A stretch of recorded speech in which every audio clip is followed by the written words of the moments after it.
Voilà où je vais dormir ce soir.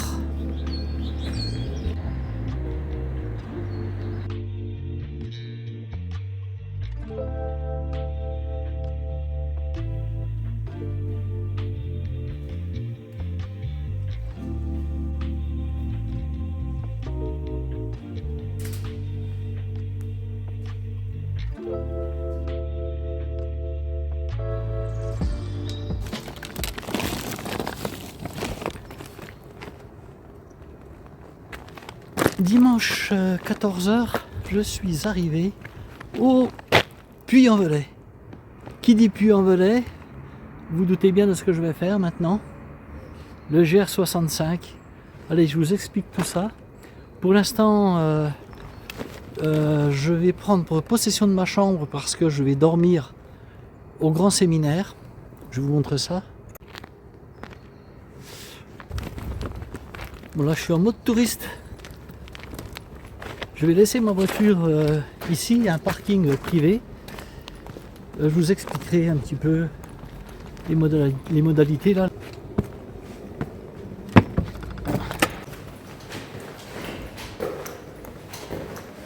J'ai pas mangé. Faut que j'aille manger quand même. Moi ça c'est les centres de réunion. Moi je suis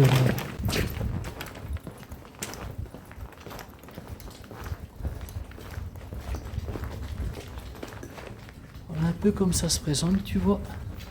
Bah, là-haut tu peux y monter à la Vierge là.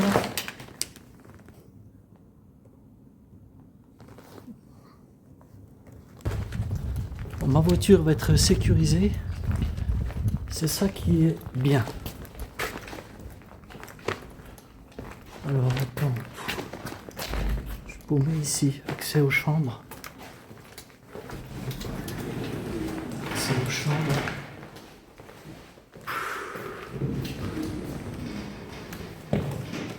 Chambre. Là, je dois être là-haut. Je suis à la chambre 35.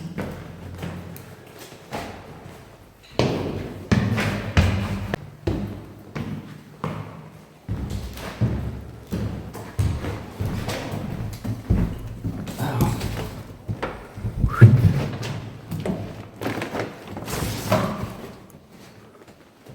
36. 37. 35. Ah ben, tiens, top. WC douche. Voilà, je suis juste en face des toilettes, c'est impeccable.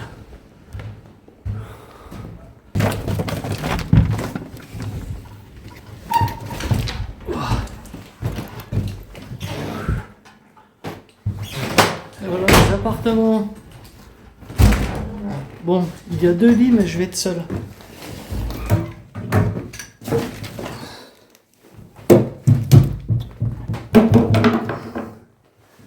Et voilà. Je ne suis pas mécontent d'être arrivé. Je suis parti de chez moi ce matin à 8h15.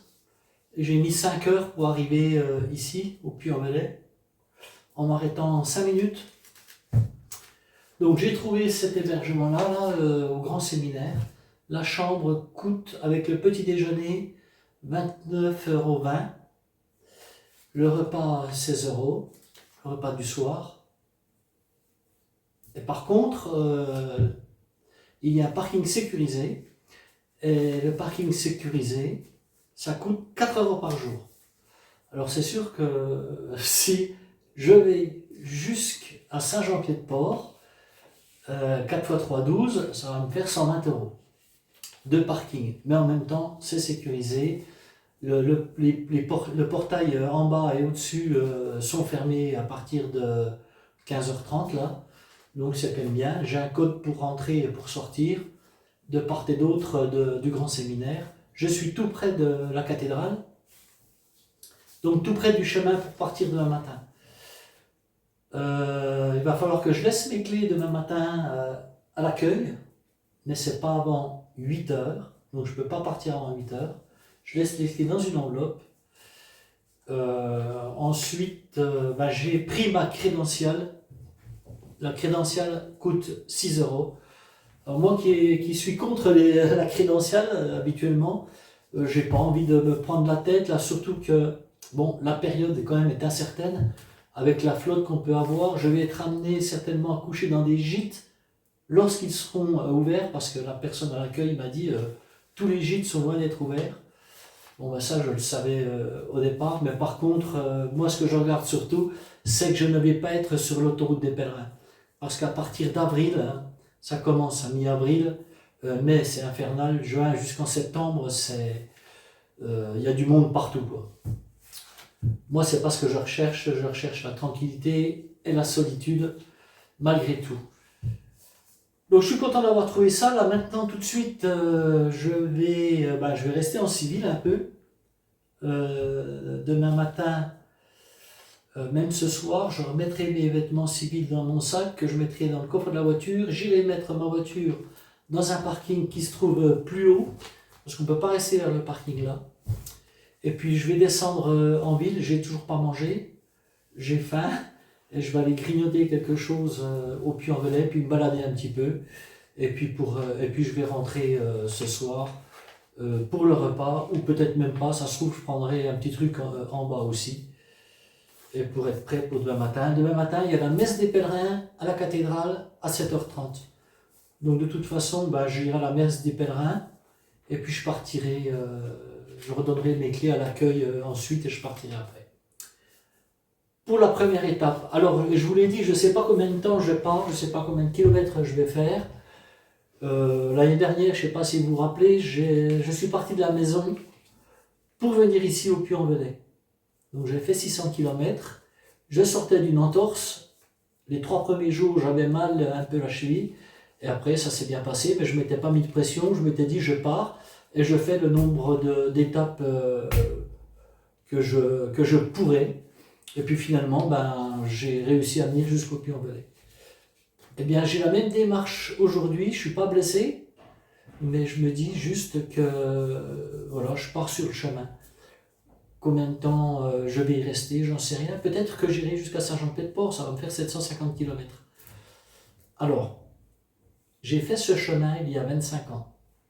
À mon avis, ça a changé quand même, j'ai trouvé un peu de changement. Et par contre, arrivé à Figeac, je crois, il y a une variante. Et je vais faire, je pense, la voie de Rocamadour. La dernière fois, j'avais fait le GR65 en totalité, mais là, je vais faire une petite variante qui fait 110, 120 km, je ne sais plus combien exactement. Voilà, faire une petite boucle pour retrouver le GR65 plus loin. Voilà le programme. Allez, maintenant, je vais en ville. Je vais essayer de grignoter quelque chose et puis me balader un petit peu. Allez, à tout à l'heure.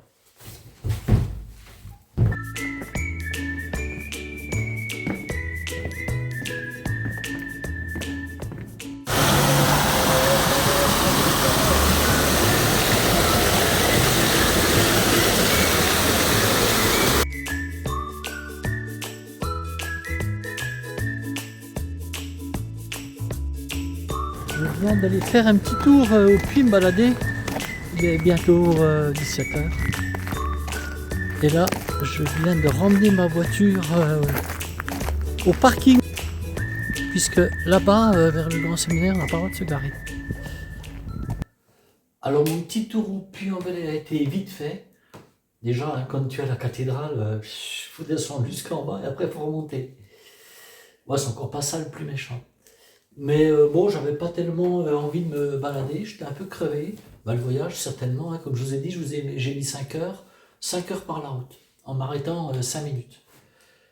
Je suis allé à la supérette du coin pour m'acheter, pour ce soir, j'ai mangé dans la chambre.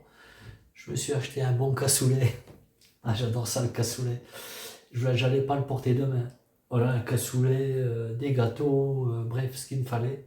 J'ai oublié le pain, si bien que tout à l'heure je suis redescendu au réfectoire, il n'y avait personne, j'ai fini par trouver un monsieur, un laïc peut-être, je ne sais pas quoi, une personne qui avait dans les 85 ans.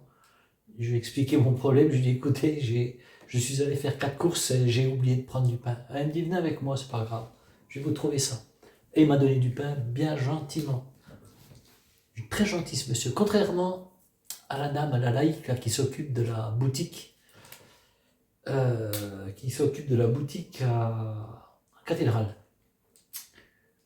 Ah, les laïcs, des fois, j'ai du mal, hein, des laïcs qui se sentent tout puissants.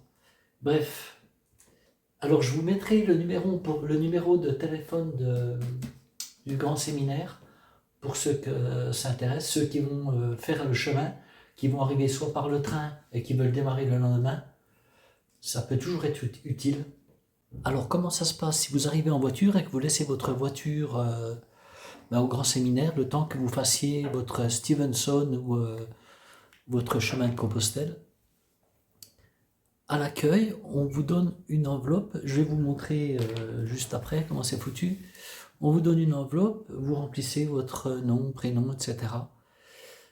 Vous remettez la clé dedans. Et cette clé s'en va dans un coffre que la personne m'a dit à l'accueil. Et lorsque vous rentrez, eh bien, vous récupérez votre clé et vous payez en fonction des jours que vous êtes parti sur le chemin. Voilà, tout simplement. Et voilà comment ça se présente.